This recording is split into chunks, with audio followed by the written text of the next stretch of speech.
Hello everyone. So today we are going to start our new topic that is about the trade credit.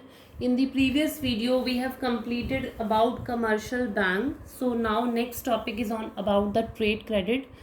चलिए discuss करते हैं about it's trade credit. What does it mean actually, होता क्या है. See meaning क्या है इसका. Trade credit is the credit extended by one trader to another for purchase of goods and services. Means what. Suppose there are two person, दोनों ही trader हैं. एक बायर है, एक सप्लायर है. Supplier of what, raw material. ठीक है. He is a person, suppose his name is why and his name is x. X is a buyer and Y is a supplier of raw material. दोनों ही trader हैं. ठीक है. Y raw material supply करता है, X जो है goods को प्रोड्यूस करता है. Now here is X is a buyer because he want to buy the raw material from the Y. ठीक है. X को Y से रॉ मटीरियल चाहिए तो he considered as a buyer. Trade credit क्या है. एक्स जब इससे खरीदने गया तो एक्स ने बोला मुझे रॉ मटेरियल दे दीजिए. तो वाई ने बोला ठीक है आप ले लो, लेकिन एक्स ने बोला मेरे पास पेमेंट अभी तो फ़िलहाल नहीं है, मुझे 3 महीने बाद मैं आपको पेमेंट कर दूंगा. ठीक है. एक्स ने क्या बोला, मुझे 3 महीने बाद मैं आपको पेमेंट कर दूंगा. तो वाई ने क्या करा, 3 मंथ्स के बाद उसने बोला मैं आपको पेमेंट कर दूंगा. ठीक है. वाई ने बोला ठीक है आप ट्रेड क्रेडिट साइन कर दीजिए. टीसी मतलब ट्रेड क्रेडिट आप साइन कर दीजिए, मतलब 3 महीने बाद आप मुझे पेमेंट कर देंगे.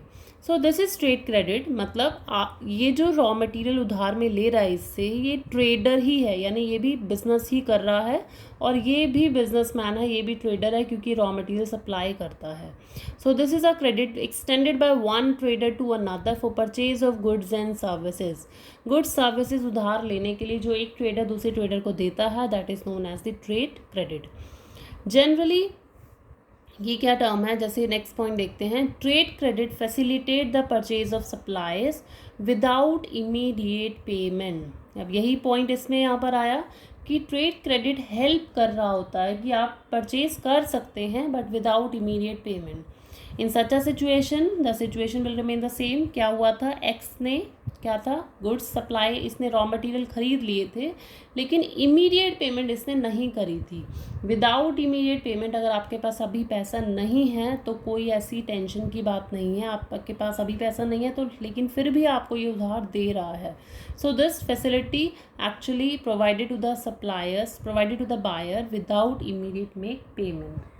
Next is trade credit is commonly used by the business organization as a source of short term financing.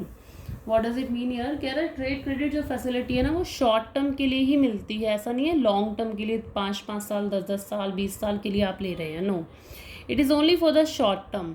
Means for a short term like it less than for a 1 year. 3 months के लिए मिल गया, 4 महीने के लिए मिल गया, 2 महीने के लिए मिल गया. सो जनरली ये फैसिलिटी शॉर्ट टर्म के लिए दी जाती है. Next is it is granted to those customer who have reasonable amount of financial standing and goodwill. Generally ये उन कस्टमर्स को दिए जाती है जिनकी फाइनेंशियल स्टैंडिंग अच्छी हो, जिनकी रेपुटेशन, जिनकी गुडविल मार्केट में अच्छी हो. मान लीजिए मैं एक शॉपकीपर के पास गई. ठीक है. मैं क्या गई, एक शॉपकीपर के पास गई, शॉप पे गई सामान लेने. मैंने उनको बोला कि मुझे ये चीज़ जो है ना आप उधार दे दीजिए, मेरी मम्मी से पैसे ले लेना. ठीक है. साइड बाय साइड मेरी मेड, मेरे घर पे मेड थी, मेड का बेटा भी उसी शॉप पे गया, उसने भी बोला कि मुझे भी दे दो लेकिन पेमेंट जो है आप मेरी मदर से ले लेना. अब शॉपकीपर ने मुझे तो दे दिया, ठीक है, और उसको नहीं दिया. क्यों? क्योंकि मेरी जो फैमिली है उनकी मार्केट में रेपुटेशन, उनकी फाइनेंशियल स्टैंडिंग बहुत अच्छी है. लेकिन जो अब ऐसा तो नहीं है मेरी फैमिली की जो फाइनेंशियल स्टैंडिंग होगी वही मेरी मेड के बेटे की फाइनेंशियल स्टैंडिंग होगी या मेरी मेड की होगी. ठीक है. तो ऐसा नहीं है. तो यही हुआ कि उन कस्टमर्स को दी जाएगी, उन लोगों को दी जाएगी जिनकी मार्केट में फाइनेंशियल स्टैंडिंग, जिनकी रेपुटेशन, गुडविल मार्केट में अच्छी होती है. Next is volume and period of credit extended depend upon so many factors. कि आपको कितना पैसा चाहिए और कितने टाइम पीरियड के लिए चाहिए, डिपेंड करता है बहुत सारे फैक्टर्स पे. ठीक है. Such as reputation of purchasing firm. मान लीजिए मैंने 2 लाख रुपए लिया, लेकिन मुझे 2 साल बाद लगा 2 लाख रुपए मैंने ले लिया, लेकिन मुझे 2 महीने बाद लगा मुझे 2 लाख रुपए और चाहिए। तो वॉल्यूम मतलब मैंने 2 lakh already I have taken, लेकिन जो रॉ मटेरियल मैंने लिए थे मैंने 2 लाख रुपए के ले लिए, लेकिन मुझे 2 महीने बाद और पैसा चाहिए और गुड्स चाहिए, ठीक है। तो क्या हुआ कि वॉल्यूम डिपेंड करता है मेरी परचेजिंग फर्म पे। मे बी मेरी मार्केट में रेपुटेशन अच्छी नहीं है तो वो कहेगा पहले वो वाला पैसा दो तब जाके मैं आपको सेकंड दूंगा, लेकिन मेरी परचेजिंग फर्म जो है जहाँ मैं खरीद रही हूँ मेरी रेपुटेशन बहुत अच्छी है तो वो मेरे को दे सकता है। पीरियड इज़ ऑल्सो 2 महीने का टाइम पीरियड था, 2 महीने में मैंने डिफ़ॉल्ट कर दिया, पेमेंट नहीं करी तो नेक्स्ट टाइम वो मुझे नहीं देगा। लेकिन कई बार मेरी रेपुटेशन बहुत अच्छी है तो उन्होंने कहा 2 महीने पेमेंट नहीं है, चलो कोई बात नहीं, अब तीसरे महीने में दे देना।